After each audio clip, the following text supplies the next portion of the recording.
जी नाज़रीन, ख़बर है घोसपुर वाले इलाइक़े में घोसपुर वेझो तंगवाणी लिंक रोड ते ॻोठ इलाही बख़्श लोलोई जो रवासी 14 वरनि जो नींगर आशिक़ अली लोलोई नांग जे कखण सबबि बर वक़्तु इंजेक्शन न लॻण सबबि फौत थी वियो। नींगर जो लाश घर पहुचण ते कोराम मची वियो।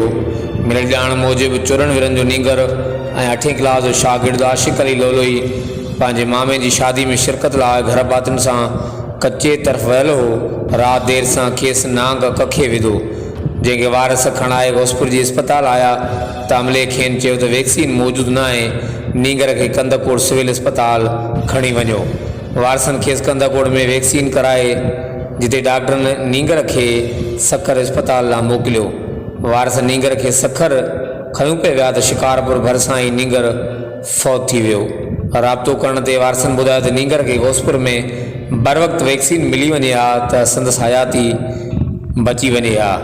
ॿिए तरफ़ अस्पताल जे इंचार्ज डॉक्टर एजाज़ शाह वारसनि जे इल्ज़ाम खे रद्द करे छॾियो। हर वक़्तु आगाहण लाइ ॾिसंदा रहो GTN वेब न्यूज़।